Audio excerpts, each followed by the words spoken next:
रखें। आप एक और नाम जिक्र करिए, श्रुति चौधरी का जिक्र करिए आप, जो कांग्रेस पार्टी से अलहदा होकर बीजेपी में शामिल होती हैं। उनको अगर हटाया जाता है तो बहुत बड़ा बवंडर पास है, 48 के आसपास हैं। अगर 2-3 लोग ये भी नाराज़ हो गए तो आप सोचिए कि बीजेपी के लिए अपनी सरकार को बचाना भी मुश्किल हो सकता है। इसीलिए बीजेपी के लिए स्थिति को। नमस्कार, मैं नाज़मीन खान और आप देख रहे हैं SPN 9 न्यूज। हरियाणा में एक तरफ विधानसभा सत्र की शुरुआत 13 नवंबर से हो चुकी है। 3 दिनों तक विधानसभा की कार्यवाही देखने को मिलेगी। 14 नवंबर को दूसरा दिन विधानसभा सत्र की कार्यवाही का देखने को मिला। तीखी नोकझोंक हमने सत्ता और विपक्ष की पार्टियों के बीच में देखी, लेकिन सदन के अंदर हुए हंगामे का असर हरियाणा में देखने को मिल रहा है और भारतीय जनता पार्टी के कई मंत्रियों पर गाज गिरती हुई नजर आ सकती है। इस बात की भी आशंका जताई जा रही है। दरअसल हरियाणा में जिस मुद्दे को लेकर मुखरता के साथ भारतीय जनता पार्टी के मंत्री लगातार विधानसभा में अपनी आवाजों के जरिए सवाल खड़े कर रहे हैं, तो वहीं उन मंत्रियों पर गाज गिर सकती है। वो इस आधार पर क्योंकि हाईकोर्ट में एक याचिका दाखिल की गई है, एक जनहित याचिका, और इस याचिका के जरिए ये आरोप लगाया जा रहा है कि नायब सरकार ने एक बड़ा फैसला अपने मन मुताबिक लिया है। नायब सरकार ने संविधान के विरुद्ध जाकर मंत्रियों की संख्याओं को निर्धारित किया है। संविधान के विरुद्ध जाकर मंत्रियों की जो संख्या विधानसभा की कुल सीटों के अनुसार होती है, उससे अपने मन मुताबिक मंत्रियों को नियुक्त किया है। दरअसल आपको बता दें कि हरियाणा में 90 विधानसभा सीटें हैं और 90 विधानसभा सीटों के हिसाब से 15% से कम कैबिनेट मंत्रियों की संख्या होनी चाहिए। और कैबिनेट मंत्रियों की संख्याओं के हिसाब से देखा जाए तो लगभग यहाँ पर 13 मंत्री बनाए जा सकते हैं।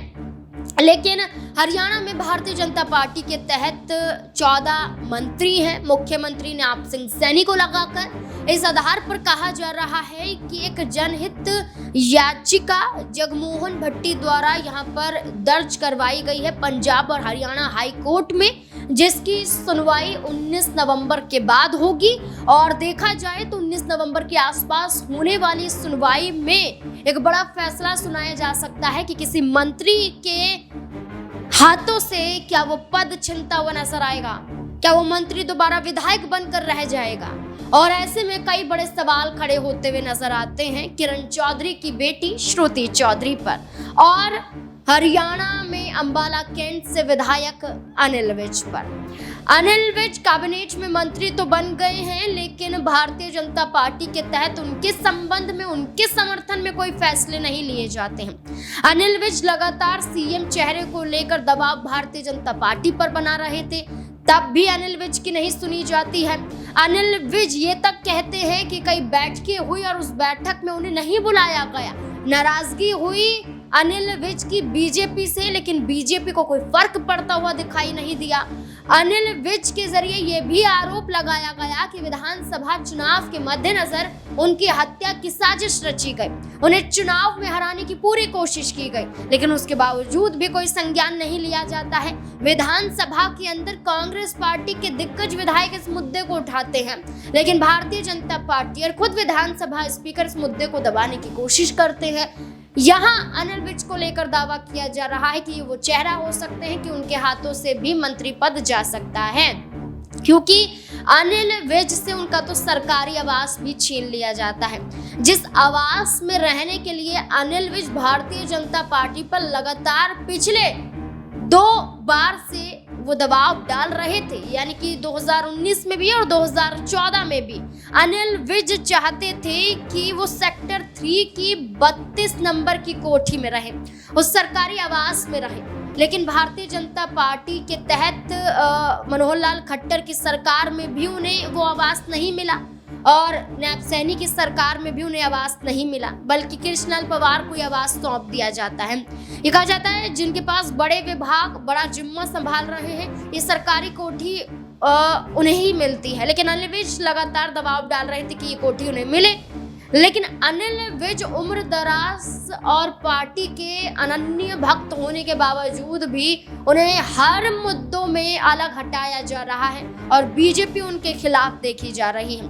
अब बीजेपी के जरिए अनिल विज का समर्थन न करना इस और इशारा करता है कि अनिल विज वो चेहरा हो सकते हैं जिन्हें मंत्री पद से हटाया जा सकता है। श्रुति चौधरी का जिक्र इसलिए भी किया जा रहा है क्योंकि वो कांग्रेस पार्टी से आई हैं और कांग्रेस पार्टी से आने के बाद किरण चौधरी राज्यसभा सांसद बन जाती है। उनकी बेटी विधानसभा का चुनाव लड़कर विधायक से सीधा मंत्री बन जाती हैं। तो इसमें कहा जा रहा है कि बीजेपी में श्रुति चौधरी और उनकी बेटी किरण चौधरी से वैसे ही नाराजगी है और नाराजगी के आधार पर ये कहा जा रहा है कि उनसे भी उनका पद छीना जा सकता है। लेकिन इस पूरे मुद्दे को लेकर मेरे सहयोगी का क्या कहना है वो भी सुनिए। देखिए नाज़मीन, पहली बार भले ही ये विधायक बने हों, मंत्री बने हों, लेकिन ज़रा आप दबाव देखिए। ये राव इंद्रजीत का के कह सकते हैं कि बारे में हम लगातार बात करते रहे हैं और आरती उनकी बेटी हैं और जिस तरह से उन्होंने शुरुआत में कहा कि भाई इस बार जो मुख्यमंत्री है वो साउथ हरियाणा से होना चाहिए क्योंकि अहिरवाल जो बेल्ट है वो लगातार बीजेपी को 11 में से 10 सीटें दे रही है, लेकिन लगभग 90 या 95% का जो रेशो है वो लगातार कहीं ना कहीं बीजेपी के पक्ष में बना है। इसी मद्देनज़र अब साउथ हरियाणा से मुख्यमंत्री बनाया जाना चाहिए, यानी कि अपने लिए वो बात कर रहे थे। ऐसे में उनकी बेटी को कह सकते हैं मंत्री बनाया गया होगा, कहा गया होगा कि भाई आप बाद में बात करिए, अभी फिलहाल आपकी बेटी को मंत्री बना देते हैं। तो ऐसे में अगर आरती राव को हटाया जाता है तो ज़रा सोचिए कि जो 10 से 11 जो मेन कड़ी है सरकार को बनाए रखने की, अगर वो, क्योंकि आपने देखा भी होगा कि जब कह सकते हैं सीएम पद को लेकर या सीएम के नाम को लेकर जब चर्चा हो रही थी, 2 दिन लगातार नया जो राव इंद्रजीत के घर पे विधायक पहुंचे, तो ये अपने आप में संकेत था कि अगर आपने कुछ ज़्यादा ज्यादती की हमारे साथ में तो 10 से 11 लोग अलग भी हो सकते हैं, कांग्रेस का सपोर्ट भी कर सकते हैं, क्योंकि राव इंद्रजीत जो हैं वो कांग्रेस पार्टी से ही बीजेपी में 2013 में शामिल हुए हैं। तो कुल मिलाकर जो आंकड़े हैं वो ये सामने रखे हैं। आप एक और नाम जिक्र करिए, श्रुति चौधरी का जिक्र करिए आप, जो कांग्रेस पार्टी से अलहदा होकर बीजेपी में शामिल होती हैं। उनको अगर हटाया जाता है तो बहुत बड़ा बवंडर बीजेपी के लिए कह सकते हैं खड़ा हो सकता है, क्योंकि जो जाट वोट है वो उन्हीं की बदौलत कहने के बीजेपी साधने का प्रयास करती है। तो मिला जुला कर देखा जाए तो यहाँ पर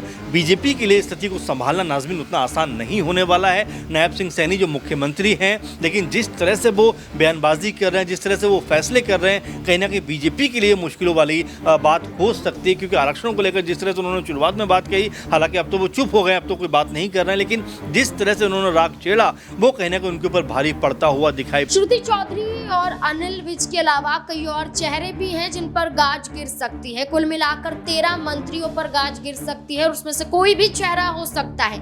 लेकिन ये भी दावा किया जा रहा है कि अगर ऐसा कदम उठाया जाता है, मंत्रियों की संख्या कम की जा सकती है, तो एक बड़ा विवाद भी छिड़ सकता है। क्या कुछ कहा जा रहा है, देखिए जरा। क्या वो अनिल विज होंगे, वो आरती राव होंगी, श्रुति चौधरी होंगी, ऐसा कौन सा वो नाम होगा जिसको अनिल जो नायब सिंह सैनी हैं वो अपने मंत्रिमंडल से कम करते हुए नजर आएंगे। और उससे बड़ी बात की अभी आप देख रहे हैं राम कुमार गौतम जो हैं वो लगातार इस बात को लेकर गुस्से में हैं कि उनको मंत्री क्यों नहीं बनाया गया। अब यहाँ पर अगर पहले से कुछ लोग नाराज़ हैं और यहाँ पर अगर कुछ लोग कम किया जाएगा तो वो भी नाराज़ अगर हुए, और ऐसे में बीजेपी 45 जो 46 कह सकते हैं बहुमत का आंकड़ा है और 47 शायद बीजेपी के पास हैं, 48 के आसपास हैं, अगर 2-3 लोग ये भी नाराज हो गए तो आप सोचिए कि बीजेपी के लिए अपनी सरकार को बचाना भी एक बड़े विवाद को छिड़ने की बात कही जा रही है। और साथ ही साथ ये कहा जा रहा है कि श्रुति चौधरी के खिलाफ तो खुद भारतीय जनता पार्टी के दिग्गज चेहरे नजर आए।